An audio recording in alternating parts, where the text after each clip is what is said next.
Okay, can you see my screen now? Yes. Yes. Okay, so please bear in your mind. Okay, whenever you want to ask me any question, you just unmute and you can interrupt me. Okay? Okay, Doktor. Okay, thank you. Okay, so insyaAllah today we're going to discuss about collection, processing and staining of specimen. Okay,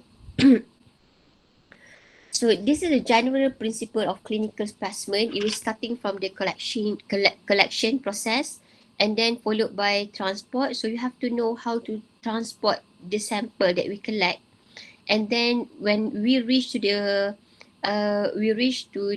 lab. Okay, we need to know how we want to store. Okay, what is the proper storage to store our sample, and then followed by the processing procedure for the sample, end up with the staining process before we viewing the specimen and we conduct the identification process. Okay, so always remember when you are in the diagnostic lab, okay, there's two important things, okay, that contribute for us to discover maximum number of pathogen, and also to minimize the contamination that perhaps can be occur during our process. Okay, so which is first, you need to have a very good technique of the sample collection, and second one is a proper identification process. Okay, so we start with the collection. Okay, so when we do a sample collection, okay, we need to know that what type of sample that will be collected by a healthcare practitioner, okay, or laboratorian. It can be feces. Okay, you want to collect the stool sample or blood sample, urine sample, sputum, aspirate, tissue, biopsy material, skin snip. Is it mouth scraping or nasal discharge? Cornea scraping, cerebrospinal fluid, sigmoidoscopy material, or cellophane tip prep.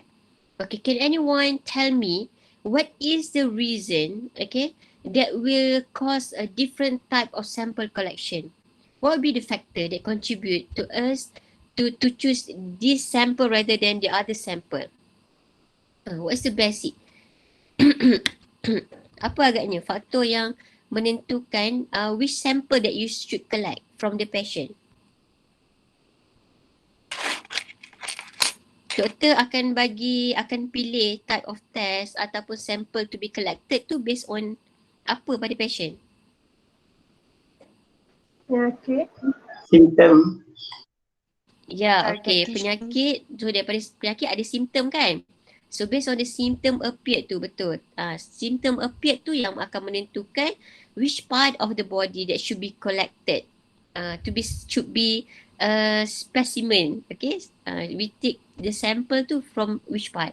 So kalau patient tu dia showing respiratory related symptoms, dia ada batuk kan, coughing. So apa sampel yang kita patut ambil? Tahap. Yes, it can be the kahak kan. Okay, ataupun any nasal discharge. Boleh juga. Okay. So boleh juga kalau dia nak buat apa, swab, dekat nasal swab pun boleh juga, possible. Okay, but it's something yang related dengan lung lah, respiratory punya discharge. Okay, so that is yang macam the basic sample yang boleh ambil tanpa, perhaps we can say that without giving any pain towards the patient kan. Okay, but then kalau patient tu taking something outside tu, discharge yang tak menyakitkan tu tak possible, so perhaps kena buat x-ray. X-ray kita ambil sampel kan, kita hantar patient tu to go to the x-ray. But then after the x-ray tu, kalau kita tengok ada macam look like an abnormal growth inside the lung, so perhaps dia akan proceed dengan apa? Boleh jadi akan ada tissue biopsy kan. So dia bukan from the early of the sample collection tu, biasanya doktor akan terus suruh buat something yang extreme. Okay, so you will see yang the lesson risk towards the patient. Okay, bila kita dah start tebuk sana tebuk sini, the risk of contamination also higher kan towards the patient. Okay, so cornea scraping ni biasanya involve apa? Mata. Keadaan macam mana biasanya kita akan ambil cornea scraping ni? Ya?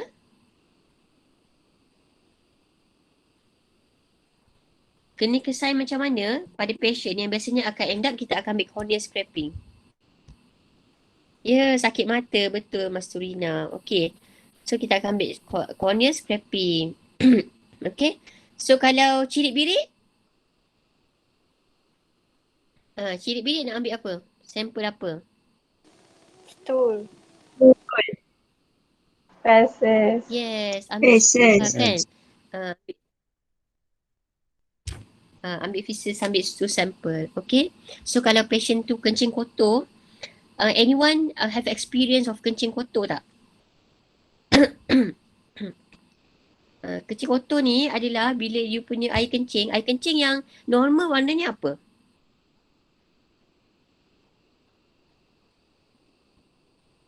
Kuning ke Kuning. jernih? Dia light yellow lah, okay? Dia warna kuning yang cair, okay? So bila dia start bertambah pekat, boleh jadi you baru lepas ambil apa, minuman barokah. Air yang Dr. Mahathir suka minum tu. Dia adalah tablet vitamin C. Satu tablet tu 1000. So 1000 mg. So bila you ambil, most of them will be discard from your body. So air kencing memang akan sangat kuning. Sangat pekat lah kuning dia. Okay. Nak jadi macam warna tudung Nadia ni dah. Okay. Kuning yang bright. Bright yang pekat lah. And then bila dia start kencing kotor ni, dia bukan setakat warna kuning, dia dah jadi warna coklat-coklat. Okay. So, ada banyak faktor yang boleh menyebabkan kencing kotor ni lah. Okay. So, bila yang macam tu, yang what we take is the urine sample. Okay. So, biasanya condition macam mana orang akan ambil darah? Simptom apa? Demam lebih 3 hari. Memang dengue. Yes, demam kan. Kalau memang demam, biasanya end up dia akan ambil darah. Because so many disease that can be suspected from the fever that occur. Hari tu you all pergi masa Dr. Muhammad, Dr. Wan punya presentation kan? Betul. Ingat tak Dr. Wan cakap apa? Even melanoidosis pun, it start with the fever kan? Cuma fever tu macam berpanjangan sangat. Okay, so most of the infectious disease paling obvious sebenarnya adalah demam lah. Ini jangkitan memang dia akan demam. Tapi kalau yang ada associate dengan ada cirit birik and the others lah prominent symptom, biasanya kita akan ambil sampel daripada the other side. But then kalau dia memang demam, optionnya adalah ambil darah lah. Nak confirmkan dengue ke, melanoidosis ke, okay, and others including malaria. Okay, clear So during the collection, type of sample tu kena determine dulu. So that is why inside the form for the sample collection form, dekat situ tu ada bahagian yang kita kena determine what type of sample that we are going to collect. Okay, so bila kita dah determine what type of sample, then we need to take appropriate container. Okay, so method of collection, after we confirm what type of sample that you are going to collect, first thing first, we need to know what is the appropriate container. Okay, anyone can tell me why we need to use appropriate container? Tak boleh ke kalau darah tu simpan je lah dekat dalam botol macam ni? Supaya tak nak ada contamination. Okay, we don't want any contamination. Okay, good answer. Other than that, kalau darah contohnya darah. Kenapa darah kena ada special punya ni? Dia tak boleh simply letak dalam bekas macam ni. Ni untuk stool, ini untuk blood kan? Apa benda yang ada dalam ni yang penting untuk nak preserve darah? Okey, membazir. Ya juga, dia pun besar bekas ni kan. Berapa banyak ni nak ambil darah ya? Okey, lainlah nak buat blood donation. Yes. Okey, sebab kita sebenarnya nak avoid daripada blood clotting. It depend lah. So inside the bottle here, kan, ni, blood tube ni, dia ada different, different media dekat dalam ni. So depend apa yang you nak dapatkan. Sama ada you want to preserve the blood from clotting, ataupun sebenarnya you memang nak encourage the clotting process, ataupun sebenarnya you nak preserve the serum inside. Okay, so different type of test that we're going to conduct on the blood, okay, also require us to use different type of blood tube. Clear? Clear. Yeah, so this one tahu tak apa ni? Ini container untuk collect apa? Urine. Anyone know? Urine. Urine this one. Ni. Oh. Tak pernah nampak Nampak Tak macam tahu. urine punya bekas kan? Tapi nampak tak dekat tengah-tengah ni dia macam ada spoon kan? Ini penutup dia. Okay. Bahagian dalam penutup tu sebenarnya ada satu macam spoon. Yes, untuk stool. Betul. So ini adalah guna untuk stool. Okay. So ini adalah wooden stick yang biasanya kalau tak ada yang ini ni dekat tengah-tengah ni, kita akan bagi bekas macam ni macam collection tube macam untuk urine ni, tapi kita bagi sekali dengan scoop wooden ni. Okay. So I remember in previous masa 2010, 2009 kot, 2009-2010, my FIP student, there's a few, ada 2 orang kot, 2 ke 3 orang yang study on stool sample. 3 orang. Seorang tu study helminthiasis and related parasite yang berkaitan dengan intestinal parasite. Okay. Whether it is protozoa or helminth. Seorang ni dekat, kita ada kawasan rural dengan urban area lah. Okay, so yang kawasan yang rural area ni, my student ni pergi dekat sekolah pancing. Sekolah pancing dekat nak ke Sungai Lembing tu. Okay, so dia pergi situ tu because dekat sana Sungai Pancing School ni ada ramai orang asli. Okay, so kita request untuk kita buat inilah stool sample daripada budak-budak ni. Okay, so sekolah tu benarkan saya masuk untuk buat sampling. So student saya ni distribute lah bekas tu dekat budak-budak, and then dia guide dia orang macam mana cara nak collect stool tu lah, masukkan dalam bekas. Okay, so end up saya pula sebagai appreciation dekat sekolah request saya untuk bagi talk pasal kesihatan. Itu budak sekolah rendah tau, tapi yang dia orang request dekat saya tu bukan kesihatan secara fizikal, tapi sebenarnya lebih kepada kesihatan mental. Sebabnya budak-budak sekolah rendah ni, dekat sekolah tu cikgu kata banyak budak-budak yang dia bawa CD lucah di sekolah. So dia minta saya sebenarnya membasuh otak budak-budak ni lah.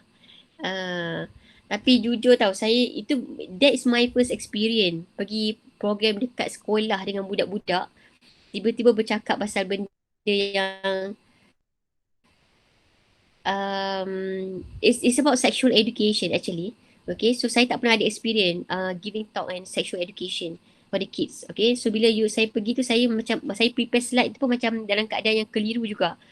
Betul ke aku buat ni? So saya patut explain on this part ke? Tinggi sangat tak knowledge ni? Is it suitable for the student ke tak? Capai ke tak capai kalau saya cakap? Macam tu lah. So banyak sangat dilema lah.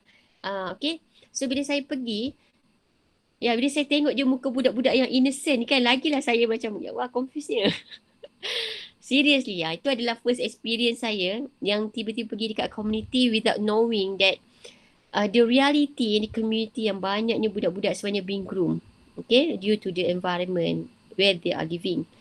Inilah kan, okay. But then lepas tu lah, sekarang ni saya with few others lecturers, we do have our own sexual education punya module. So tak takutlah nak pergi dekat public, dekat community, because we know what community need. But the thing is here, bila you jadi researcher, it can be you not just talking about kesihatan fizikal lah kan. Okay, cakap pasal parasite dekat luar, but now you have to guide them. The kids especially, they shouldn't be a parasite. Okay, not just we want to screen whether they are parasite inside them, but also we need to educate them to ensure they are not going to be a parasite for their community. Okay.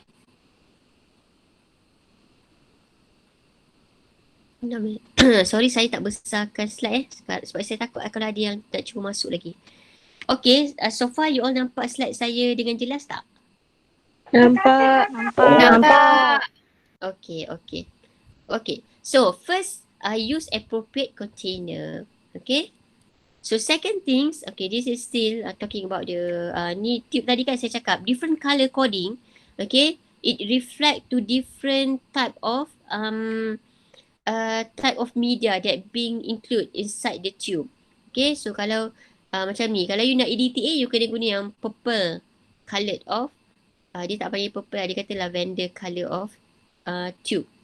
Okay, so different type of ni, different lah dia punya ni. So you have to figure out what are you going to what test that you going to use after that. Okay, kalau you memang nak melibatkan DNA kan, amplification, you nak preserve ataupun dia punya immunoglobulin whatsoever, perhaps you kena guna yang gold color of tube. Okay. So kalau untuk glucose level, kena guna fluoride yang dalam dia ada fluoride oxalate. Okay, so baru dia boleh preserve the glucose inside. Okay. So second thing, after you know what is the appropriate container that should be used, you have to label the container first. Okay, always practice label the container before you start your sampling process. Sebelum pergi sampling, collect the sample, dah pilih tube, dah pilih proper container, you have to label it. Okay, and then provide complete information on specimen requisition form. So dia ni bila dah ambil, dah dapat sampel, okay, you kena provide sampel tu bila hantar dekat lab, ensure that it come together with a requisition form that being completed. Okay, biasanya apa dia punya main information that should be spelled out inside the requisition form or should be provided. It can be the specific site from which specimen were collected, okay, whether the patient will receive antimicrobial therapy prior to specimen collection or at the time specimen were collected, also need to be declared there. Okay, anyone can tell me why it is important for us to know whether this patient have just received antimicrobial therapy or not? Any idea?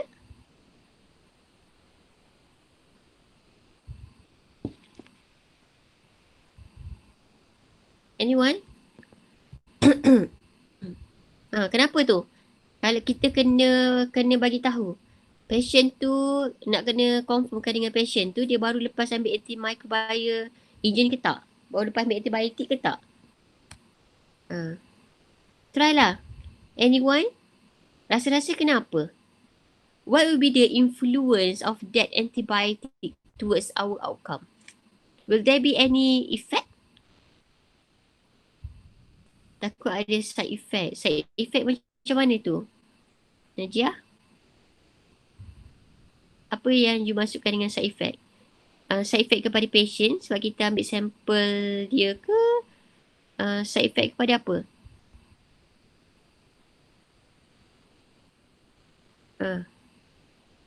Side effect kepada patient. Okay, tak adalah sebab bila patient dia ambil antibiotik, kita tak concern pun apa yang dekat patient tu. Itu doktor yang monitor. But then bila kita yang take sample, because we are going to process the sample. Okay, betul. Takut-takut maksudnya bakteria yang kita cari tu mungkin bukan tak ada lah. Mungkin dia punya concentration tu terlampau rendah jadinya. Okay. Boleh juga tak ada lah. Tapi nak cakapnya kalau dia dah start antibiotik kan, means most of them mungkin dah start ada dah mati. Okay, so the potential to recover, okay, for to find the pathogen tu akan jadi sangat rendah. Okay. Okay. And then whether the specific pathogen they are being solved. So that kalau you dah tahu, bila result tu macam tak begitu cantik ataupun macam tak ada jumpa apa-apa, and then you boleh lah justify. Okay, boleh boleh apa? Link kan dengan the reason you nak justify tu, you can use this as a reason jugalah. Specific pathogen they are being solved. Or else, you jumpa banyak. Tapi patient tu dah undergo the antimicrobial punya treatment kan. So mungkin juga sebenarnya kita boleh highlight dekat situ yang mungkin dia dah bagi salah treatment lah. Okay. So that is why dia tak recover juga. So biasanya kalau yang dia akan kita ambil walaupun dia start antibiotik, boleh jadi patient tu sebab dia tak baik-baik. Okay. So from there we will know. Yang mungkin juga sebenarnya dia ada mixed infection ke, ataupun kata yang treated tu adalah lain, ataupun sebenarnya dia salah treatment. Okay. So many things can happen. Specific pathogen dia are being solved, itu pun kenalah letak juga. Maksudnya expected apa based on dia punya ni lah, based on dia punya history. Okay, so bila contohnya patient tu baru balik daripada memburu ke apa kan, daripada hutan, demam, kejap demam, kejap tak demam, kejap demam, kejap tak demam. So macam rasa macam demam sokmo kan. Tak demam tu tak apa nak pasti bila tak demam. Okay, so bila dia hari history pernah masuk hutan, contoh hutan tu pula kawasan Kuala Lipis contohnya. So ada high risk for the patient to actually having knowledge malaria, means the malaria that getting from monkey. Okay, so bila patient tu, bila kita hantar specimen, or the doctor send the specimen, it should become to, also with an information that you are suspected Plasmodium as the pathogen. Okay, so dekat situ tu ada guided lah. The method by which specimen were collected. So kena bagi tahu juga specimen tu collect macam mana. So through IV ke, finger prick saja ke. Okay. Whether the patient may be infected with pathogen known to be hazardous to laboratory personnel. So kalau suspect dia contohnya ada Ebola kan. So kenalah, maksudnya you kena guide lah dia personnel yang akan proses the sample. Tak adalah nanti dia tak buat tu under fume hood ke kan. So dia entertain tu macam normal sample saja. So sample yang tak hazardous. Okay. So that information is very important. Okay. So actually there are a few principles for a specimen collection. First, we need to try our best to minimize the contamination. Okay. So that the aseptic technique when collecting the specimen should be applied strictly. Okay. Tak boleh simply dengan tak pakai glove-nya kan. So takut-takut sampel tu parasite yang ada bukan parasite daripada patient tapi parasite daripada collector dia. Specimen collector punya parasite. Okay, collect specimen from anatomic site most likely to yield pathogen and least likely to yield contaminant. So that is why we need to confirm where actually the anatomic site that we need to collect the sample. Okay, kalau kata memang dia memang ada patches-patches kat badan kan. So we do a swab directly dekat tempat yang ada menunjukkan kawasan yang inflame tu lah. Okay, dekat situ lah kita swab kawasan yang ada exudate tu. Okay, tissue or fluid submitted for culture is always superior to material on swab. Okay, submit adequate volumes of specimen. Kenapa kena ambil adequate sample? Anyone? Agaknya kenapa? Kenapa nak kena adequate ni?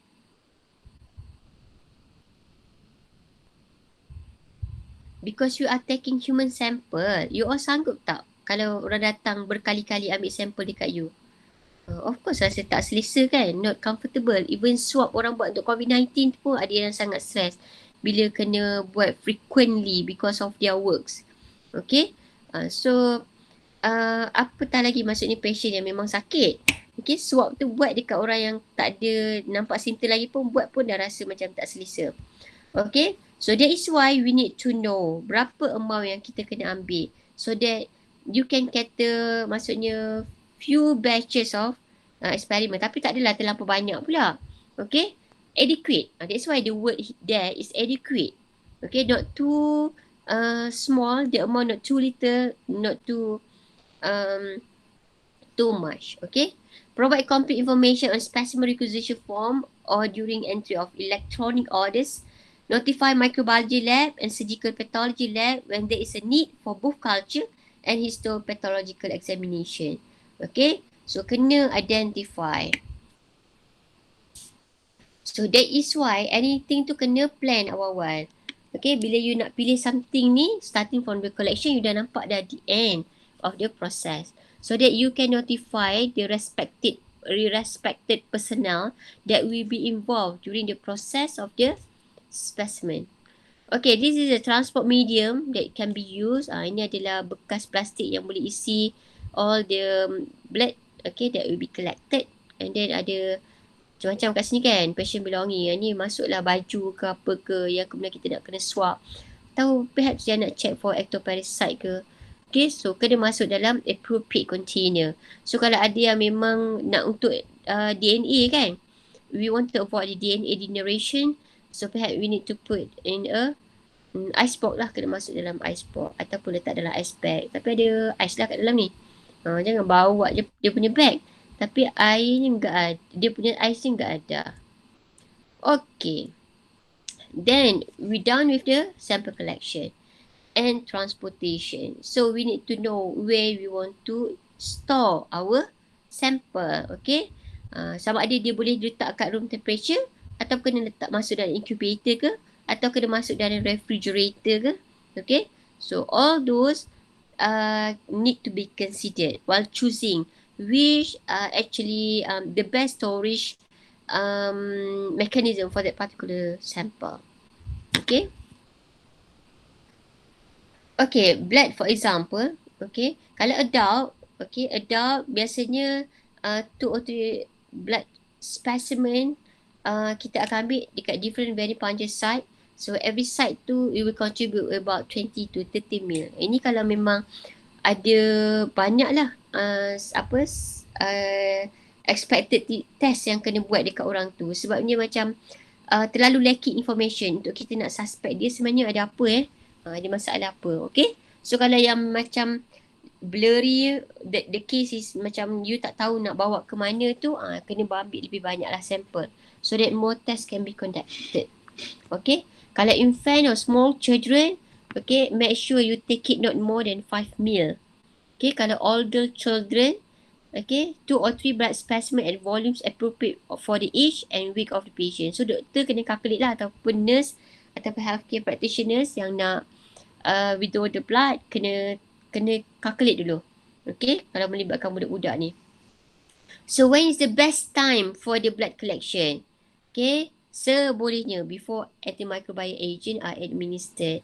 But what we can do, perhaps when they reach to you, okay, they already transferred from one clinics to the other clinics. Okay, and every clinic already give different type of antibiotics. Okay, but what we can do is we need to record the information inside the requisition form. Clear?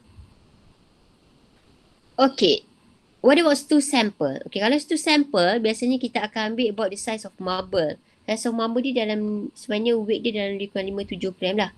Besar guli tu Okay, so bila nak ambil, tak adalah sampai you ambil tu penuh lah satu bekas stool tu. Tak perlu ya.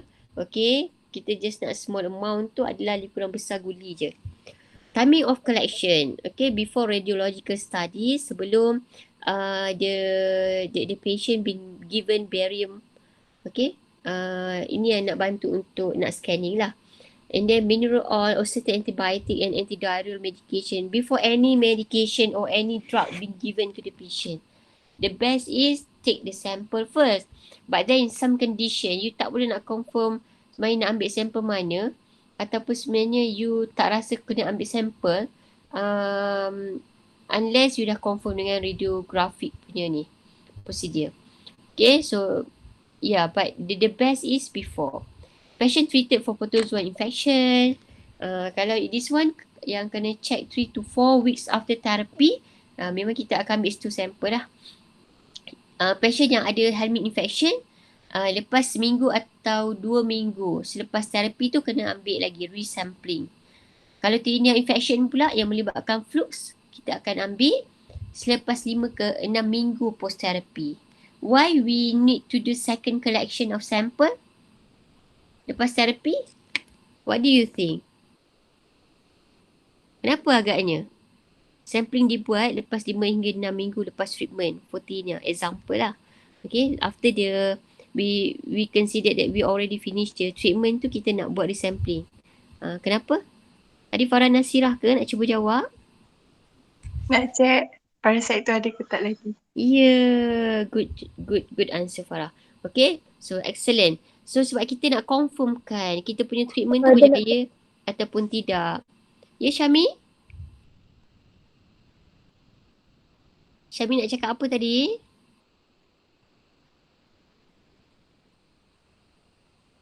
Okay. Okay, so a series of 3 specimens should be submitted on alternate days or no more than a 10 days interval.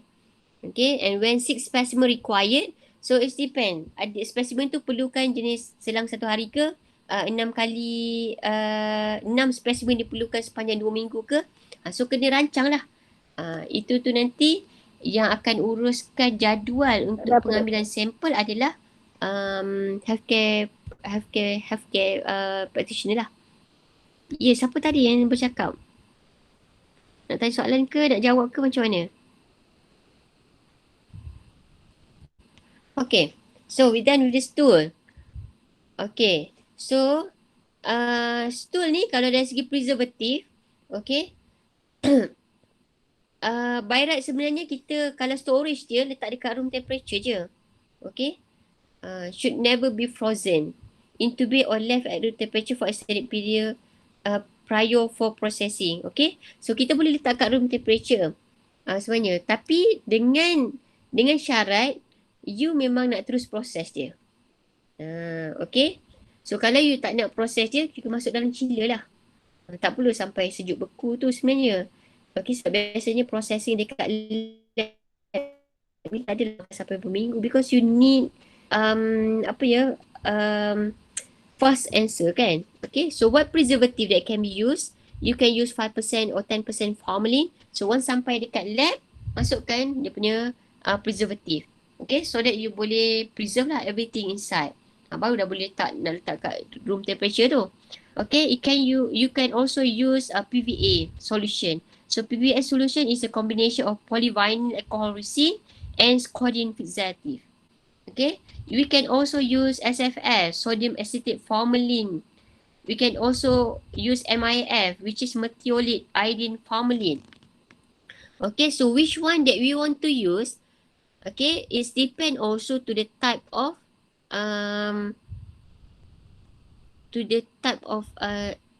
test that you want to conduct. Okay, ataupun depend on apa dia suspected pathogen yang you nak discover. So that kali ni boleh dia punya portion, so that every portion different container tu ada different preservative. Boleh, tak ada masalah pun. Okay, tapi we also have to look at ni ada differences of each preservative.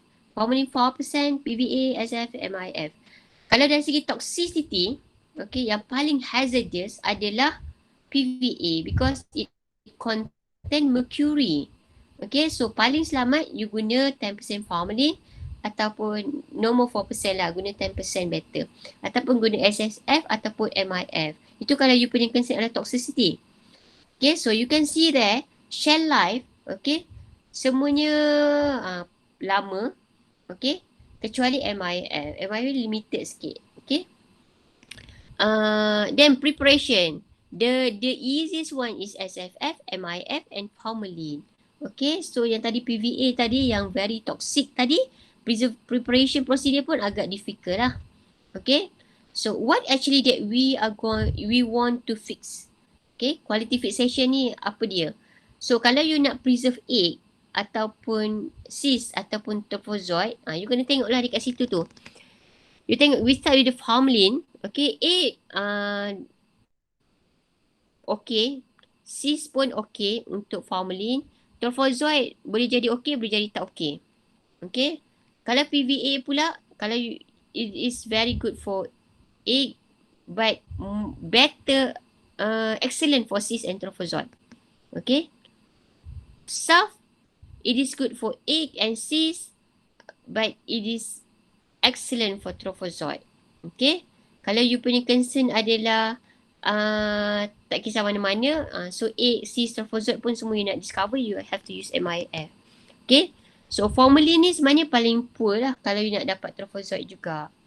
You have to remember, kalau untuk amoeba itu saya explain kan, trophozoite ni adalah stages yang very fragile kan, yang develop inside human. Okay.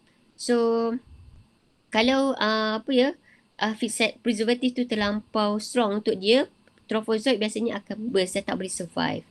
Okay. So kalau you memang nak dapatkan trophozoite, nak preserve trophozoite from these two sample, okay, so you better use PVA ataupun SFF.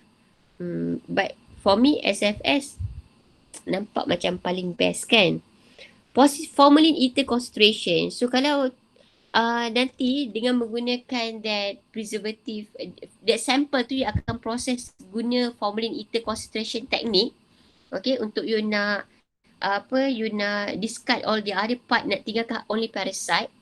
Okay, so yang the best is using formalin, SFF ataupun MIF. Okay.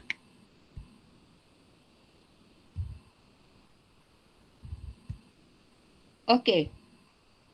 And for the staining process, kalau you punya intention ada nak proceed dengan Ziehl-Neelsen, IHK, CB, mode. So it depend on the type of parasite that we want to discover, okay? So itu yang terbaik guna SSF. So tapi kalau formalin dengan MIF ni, dia tak ada staining yang boleh setakat ni lah, yang maksudnya integrate dengan dia. Okay, you akan nampak dia colourless lah nanti. So kalau PVA boleh, dia boleh integrate dengan staining punya ni, but only trichrome staining. Okay, clear dekat sini? So which one that you think is the best preservative?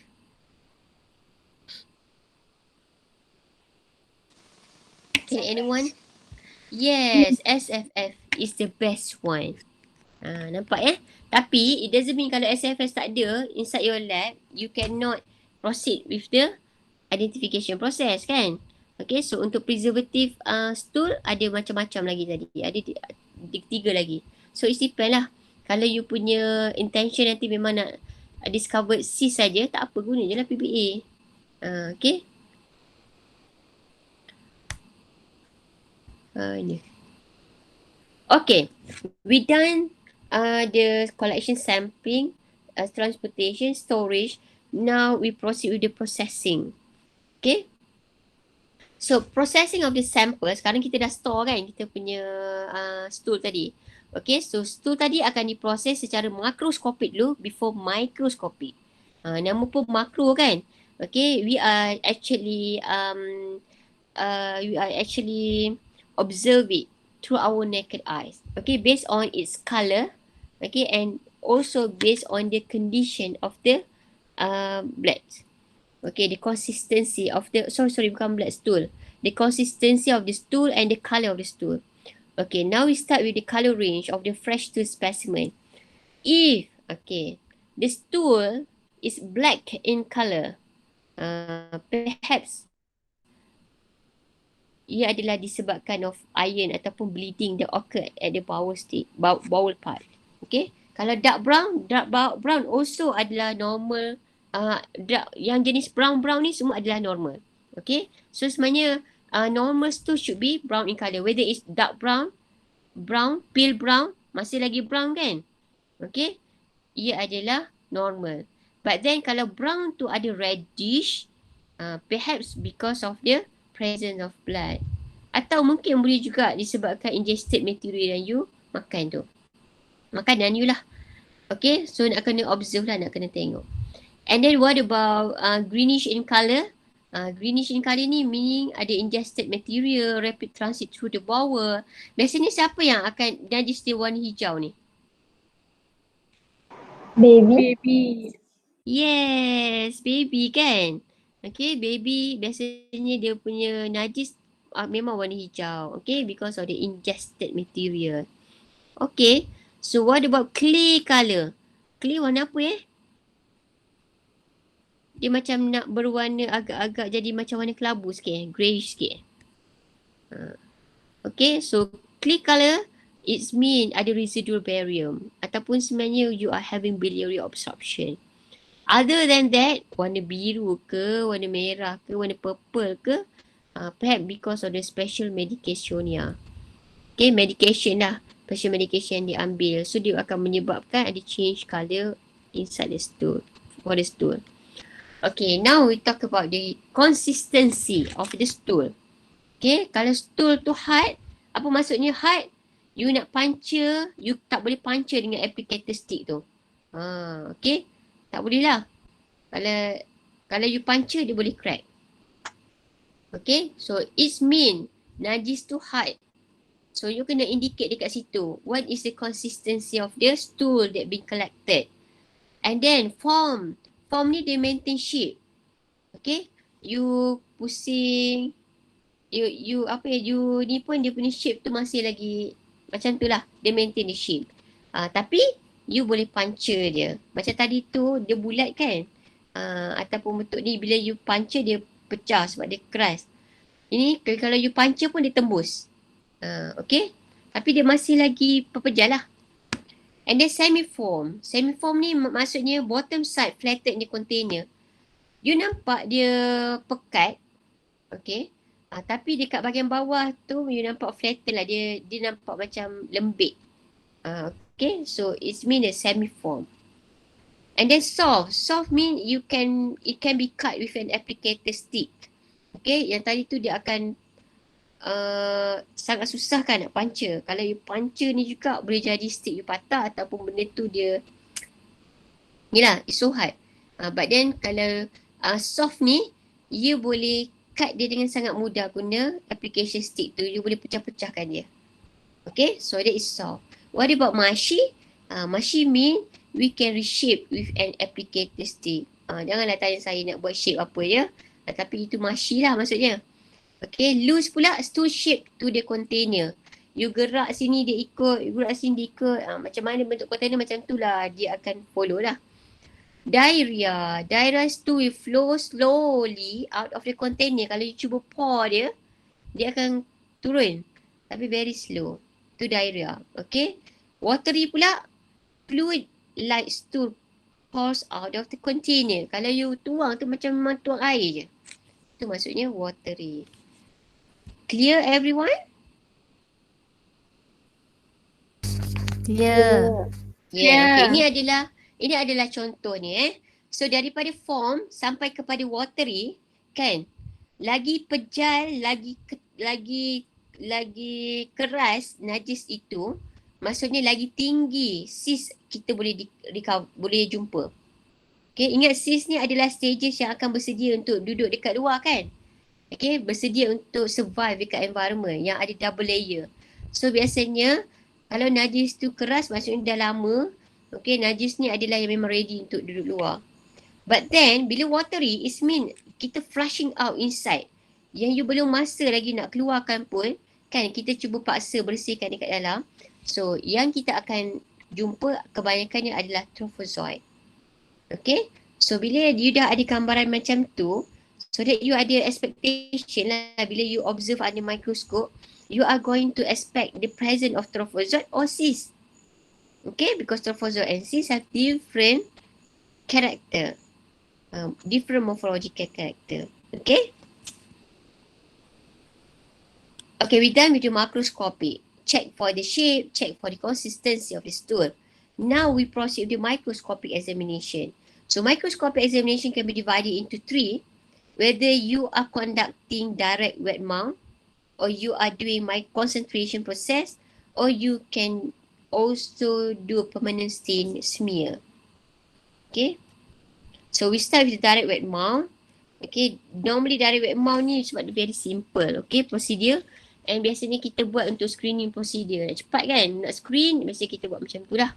Okay. So to detect protozoan parasite and their characteristic motility, And most parasite tend to appear transparent and diffractile. So dia still fragile lagi, dia still mobile lagi. Bergerak lagi. Okay. So nak cepat ni, you just mix 2 meal stool with selective mounting media.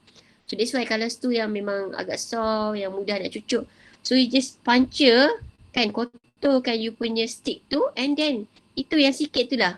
You calik dekat you punya slide. Okay, glass slide. Okay, and then dropkan saline, okay, as a mounting media. And then bancuh lah. Okay, so biasanya kita akan prepare beberapa slide. Satu slide ni, you campur, you dropkan saline. Another one, you dropkan Lugol iodine. And the third one, you akan letak BMB, buffered methylene blue. So, end up you akan ada 3 slide with different mounting media. Okay, saline wet mount, ini biasanya yang gunakan very initial microscopic examination, normally to employed primarily to demonstrate worm, eggs, larvae, protozoan trophozoites, and also the cyst. Okay. So biasanya kalau you guna saline wet mount ni, you boleh juga jumpa ada red blood cell dengan white blood cell. Okay. If the presence of amoebic trophozoite is suspected, okay, kalau you rasa you are expecting for amoebic trophozoite stage tadi, perhaps sebab dia punya tu sangat watery kan, kita dropkan saline, warm saline adalah yang terbaik. What about iodine wet mount? Okay, this one normally kita guna untuk stain glycogen and the nuclei of the cyst. Okay, so dia ada colour lah sekarang. So that you boleh expect yang mana satu parasite ataupun tidak. Okay, so we start now using a staining method. Tapi ini iodine lah. So iodine, tapi kelemahannya iodine ni akan bunuh parasite. Okay, tapi dia bantu enhance the appearance of the nucleus and cytoplasmic structure of the parasite. Okay, so yang tadi wet mount tadi dia tak membunuh.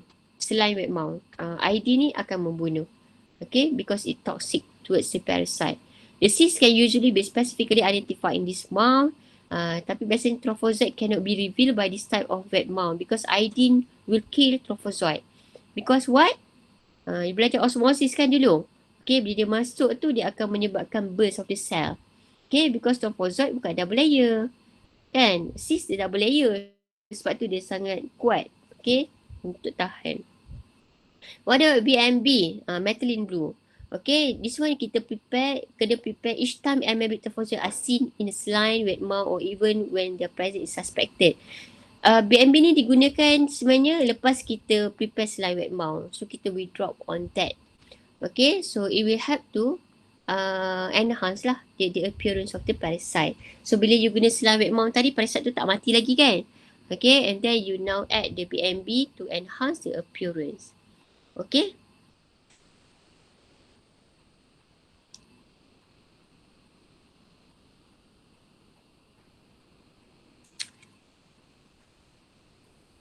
Okay, this is example. Nampak itu yang saya masukkan. You gunakan stick tu, you cucuk dekat najis, lepas tu you pergi buat macam circle dekat ada slide tu. Okay, lepas you ni, you ambil dropper, you dropkan saline dekat dia, lepas tu you kacau lagi and then you letak cover slip. And then bila you buat observation, it should be in zigzag punya ni lah. So daripada kiri ke kanan, turun bawah, lepas tu pergi ke kiri, turun bawah, ke kanan, turun bawah, kiri. So that potential to miss any part is very minimum. Okay, so that is how we do. Okay, now there's a few sample here. Ini contoh cyst of Entamoeba histolytica. This one yang guna iodine, this one yang guna wet mount. Okay, yang gunakan inilah guna saline saja. So which one yang lagi jelas untuk you nampak? Yang guna iodine ke yang guna saline saja? Iodine. Iodine saja. So that is why lah. The purpose of using staining adalah untuk enhance the appearance. Okay, but the weakness is it will kill the parasite. Okay, so this is a iodine juga yang gunakan iodine. So this fertilized egg of Ascaris. dia nampak masih rounded yang cantik kan. Dekat dalam dia ada lava. But then bila dia dah jadi unfertile, you akan nampak dia jadi crumble macam ni dan jadi elongated. Okay.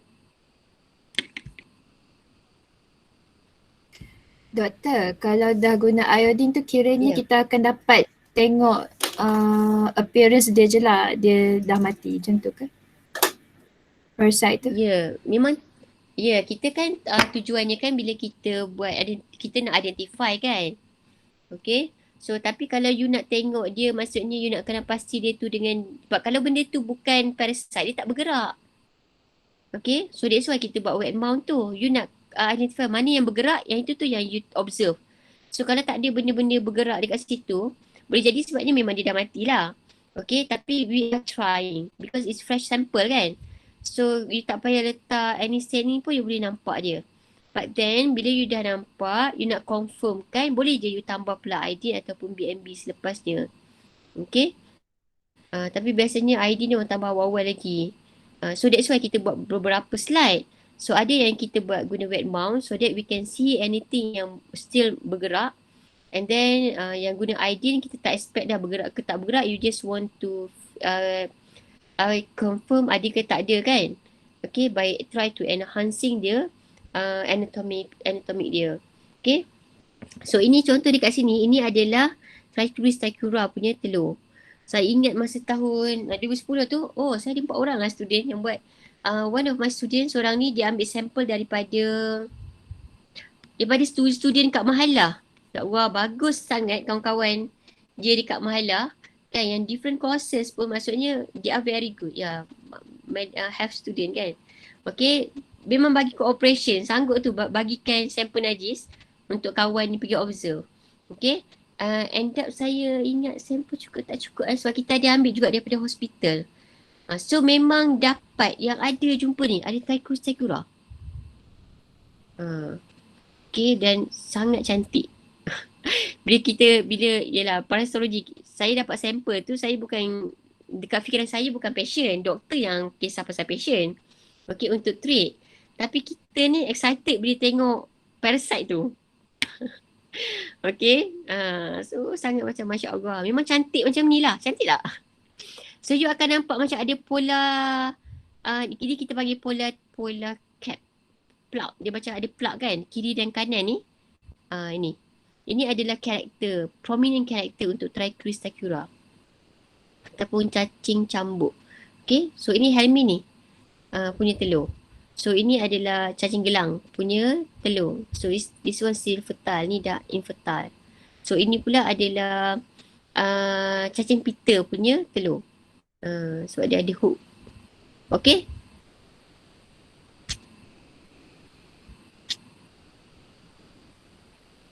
So dah settle dah. Kita dah dapat result. So you kena belajar macam mana nak hantar result. Macam nak tulis result. Okay. So kalau tak ada parasite yang kita jumpa, you tulis dekat situ no ova or parasite seen. Okay. Itu je. Nak cakapnya, memang you tak nampak. You bukan cakap patient tu tak sakit, patient tu sebenarnya tak ada sakit ke, ataupun nak cakap patient tu bukan ada malaria ke. No. You're not going to confirm about the disease. You just talk about the present or not, the present or absent of the parasite there. Okay. Kalau ada, cakap ada. Kalau tak ada, you cakap no parasite lah. Okay, have been observed. Clear? Tapi kalau ada, kan, kalau you confirm spesies apa, tulislah kat situ. Biar dia lamblia, patut kena letak stage dia. Cis ke trophozoid yang you nampak. It can be cis and trophozoid as well. Okay, so from there, doktor tu boleh macam membayangkan lah. Kalau ada trophozoid banyak, so boleh jadi maksudnya patient ni belum lagi, masih baru lagi lah. Kalau dia yalah banyak tak banyak tu yalah boleh membantu doktor tu untuk nak predict apa yang the next process that should be conducted. Kalau banyak sangat cis boleh jadi dah lama, yang maksudnya dah banyak yang sebenarnya dah prepare diri untuk keluar to the environment. So mungkin juga sebenarnya dah ada orang lain juga yang dah infected disebabkan contamination food ke whatsoever lah. So mungkin bolehlah juga buat sampling dekat family members or close contact of that particular patient. Okay. Now concentration. Kita dah proses tadi. So concentration process adalah tadi kita buat direct kan. Okay. Ada kadang maksudnya itu paling cepat lah buat screening tadi. So prepare dia 3 slide dengan different media that we use. Okay, whether we use a slide, we use a BMP ataupun we use the ID. Okay, but then kalau dikata discovering dia tak begitu baik, okay, you boleh proceed to the next process which is concentration. Okay, sebab concentration ni dia ada panjang sikit prosedur dia. Okay, so the purpose of concentrating feces is to increase possibility to find the ova, cyst or larvae inside the sample. Okay, so bila kita tak jumpa tadi, mungkin sebabnya bila you by luck kan, you random cucuk. Kalau dia punya concentration tinggi, you jumpa dah. But now, bila kita tak jumpa dia, we proceed with concentration process. So the whole tadi yang banyak tu tadi kita proses, concentrated kan, kita remove all the debris, okay, so that we can get the concentrated of the parasite. Okay, remember because you want to increase possibility to find the stages of life of the parasite. Okay, so apa advantages dia? Kita boleh maximize number of organism detected. Okay, so worm, larvae, the disease maybe can be recovered. But what is the disadvantages? Disadvantages ni bila tadi bila kita start letak staining pun potential untuk nak dapat trophozoite dah semakin rendah kan. Lagilah kita bagi dia proses yang undergo centrifuge or whatsoever. Ada banyak physical punya proses yang mungkin akan damage it. So normally trophozoite memang akan destroyed dah. Okay, and more concentration method destroy trophozoite stages. We can see. Okay, so what is the concentration procedure yang ada? Ada two, okay, common procedure. Kalau you dapat sampel yang related dengan parasites, okay, whether you are going to conduct sedimentation process ataupun flotation. Apa bezanya? Kalau sediment, maksudnya dia duduk dekat bawah kan. So proses yang kita buat, okay, untuk suspend the fecal material in an aqueous suspending fluid and through centrifugation, so that the specimen, the parasite tu will be at the bottom. Dia duduk jadi sedimen lah, duduk kat bottom. Jadi kita akan discard everything yang dekat on the top tu. Buang ke atas, tinggal sikit kat bawah. So dia punya tu nanti akan melekat dekat botol as a sedimentation. But what about the flotation? Kita gunakan dia punya ini secara fizik ni adalah kita bermain dengan gravity. So kita akan masuk different solution yang akhirnya akan membentuk few layers, then our parasite tu akan floating at the top. So we are not going to collect apa yang dekat bawah, we going to collect what at the top, yang floating tu. Okay, nampak tak? Satu sama ada kita buang atas sebab kita nak ambil dia dekat bawah, satu lagi dia duduk dekat atas. Okay, so for the sedimentation method, sebenarnya ada beberapa teknik boleh buat untuk nak dapatkan sedimen. For the sedimentation method, you can use modified formal ether sedimentation technique. So adalah different chemical lah yang kita kena prepare. Mula masuk ni. And then kita centrifuge and then baru dia akan terbentuk lah different layer dan dia akan duduk melekat dekat dia punya bottom. Okay, flotation method pula ada 3 pilihan. We can use saturated salt solution technique, sheeted sugar centrifugal flotation technique ataupun zinc sulfate centrifugal flotation technique. Okay. So ini adalah gambaran contoh untuk formal ether sedimentation concentration.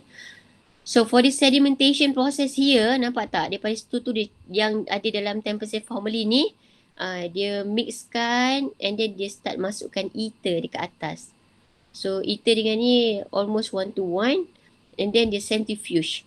After the centrifuge akan ada terbentuk this one, 4 layer. On the top will be the ether that we add, okay. And then second layer tu akan ada debris, nampaklah floating dekat situ. And then formalin akan berada di bawah debris, okay, sebab dia lebih berat lagi. And the sedimentation, dia apa yang paling berat ni akan duduk dekat bawah. So we just discard everything at the top ni.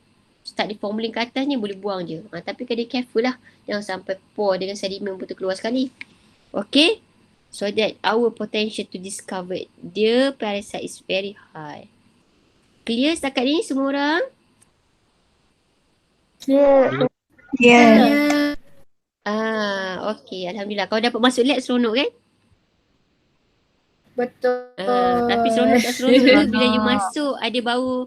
Bila you masuk je berbau stool tu. Mungkin ada yang tak menyesal lah kot. Seronok kan? Okay. Tapi biasanya macam yang sebelum ni saya buat kan.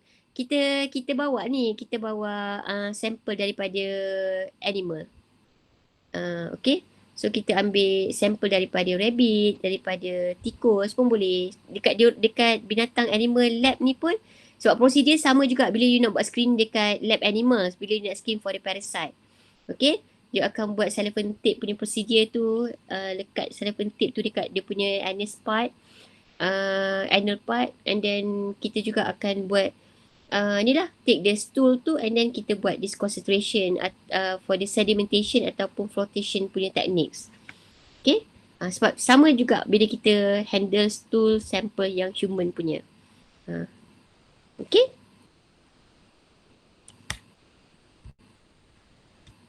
So, tinggal 4 je lagi. Okay, inilah keadaannya. Ini yang dekat centrifuge tube tu jadi macam ni lah you nampak tau.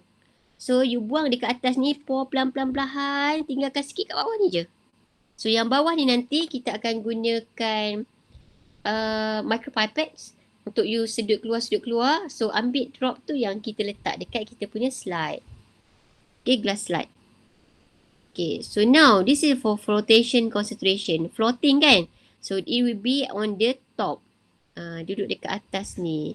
Okay. So, boleh guna salt saline, boleh guna zinc sulfate, boleh guna shitty sugar. So, ada different lah dia punya preparation. Tapi yang dia you dah prepare dia punya media ni, okay, solution ni yang kita campur, add on, and then baru kita centrifuge. Okay, selepas centrifuge dia akan terbentuk. So, kena remember lah, this one for flotation concentration. Nanti you buang habis semua kat atas ni, tinggalkan kat bawah ni. Padahal dah hilang dah parasite dia. So, dia akan duduk dekat atas. Okay. So, kita akan take yang on the top here. Layer dekat atas ni. Yang kita akan dropkan dekat glass slide. Microscope slide. Okay.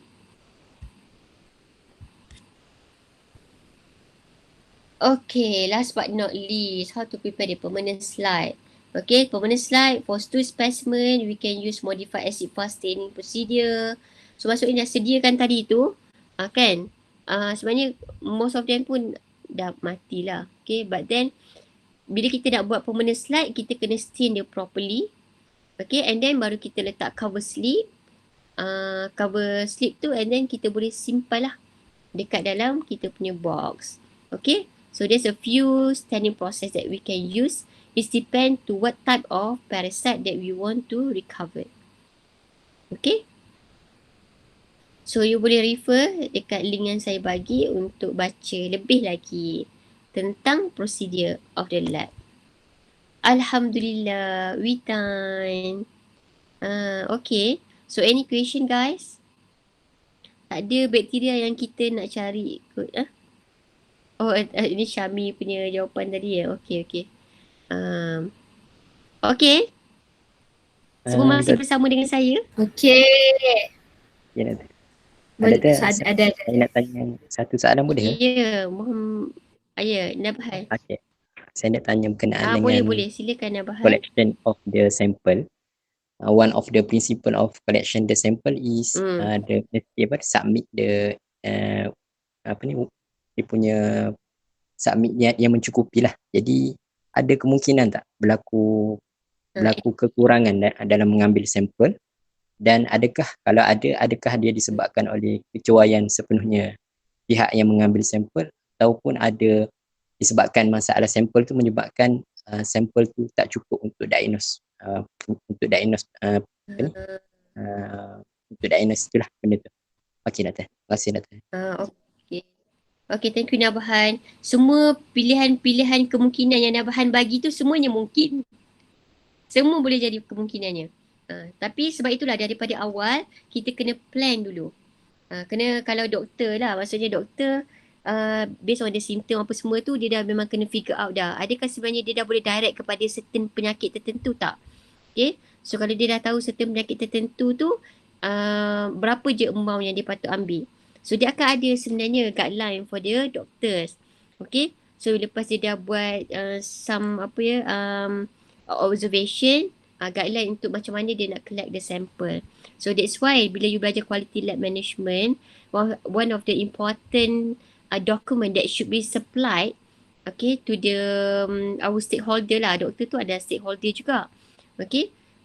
Yang perlu dibekalkan supaya result dekat lab ni kita akan memberikan yang terbaik untuk patient nanti.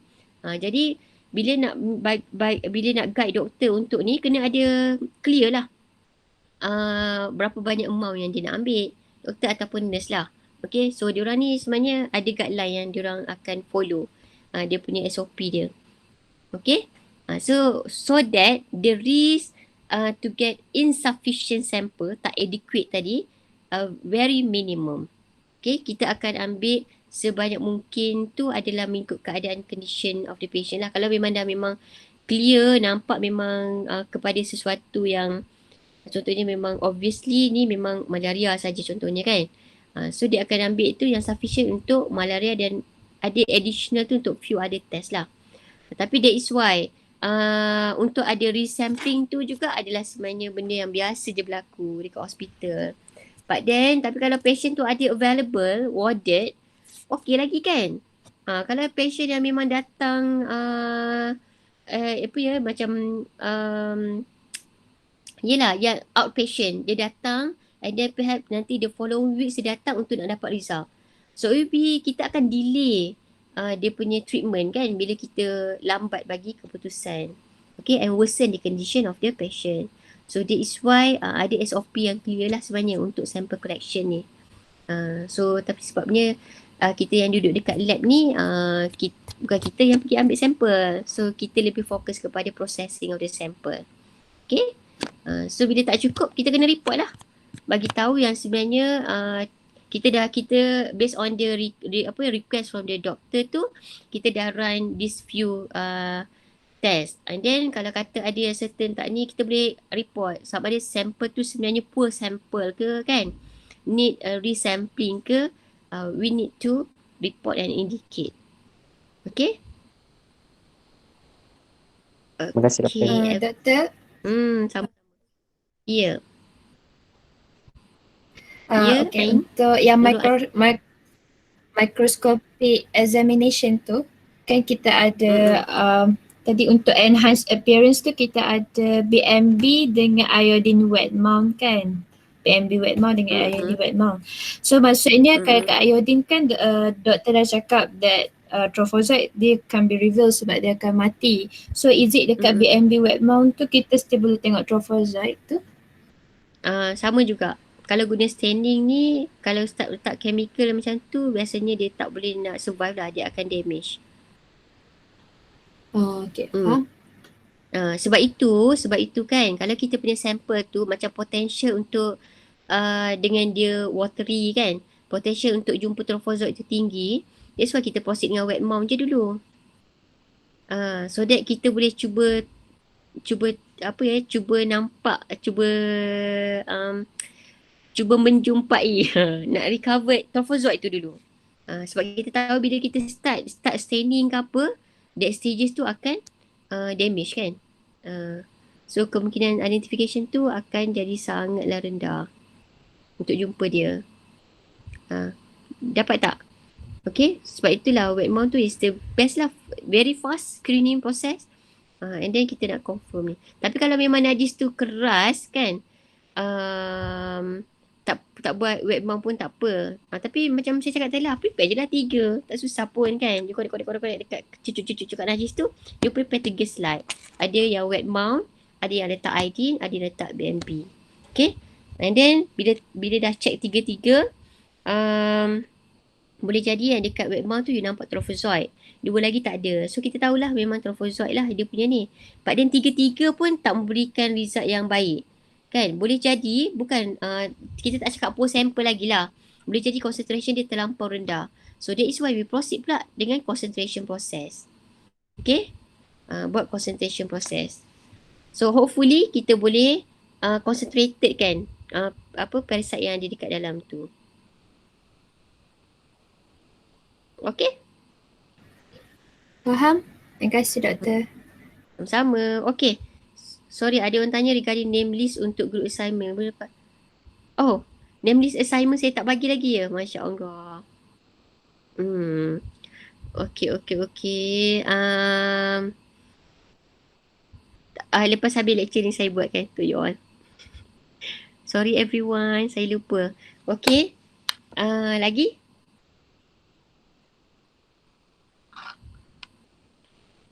Okay, you all dah start ke buat assignment? Belum. Assignment ada dua kan? Assignment ada yang individual dengan group kan? Okay. So, jangan jadikan alasan saya tak bagi lagi group name tu menyebabkan you all delay Okay, boleh buat individual dulu. Okay. So ada lagi soalan? Kalau tak ada, perhaps we can end our lecture. Okay, thank you so much everyone. I already uploaded the recorded lecture last 2 weeks, okay, inside the Google Classroom. Even though, but please, jangan kongsi dengan siapa-siapa ya, untuk you all je tengok. Itu setiap ada, itu memang betul-betul pure. Saya tak edit tak apa daripada kita punya recorded version hari itulah. Okay? So, just untuk you all punya reference saja. Okay? Okay. Okay, thank you. Okay, if there's no more question, perhaps we can end our session till here, insyaAllah. Thank you everyone for listening and take your time, okay, come to the lecture. So please, mana-mana yang tak sempat ikuti daripada awal nanti, boleh tengok the recorded version, okay. Then please time in dekat attendance list Okay, again, we end our lecture with Suratul As and Tasbih Farah, insyaAllah.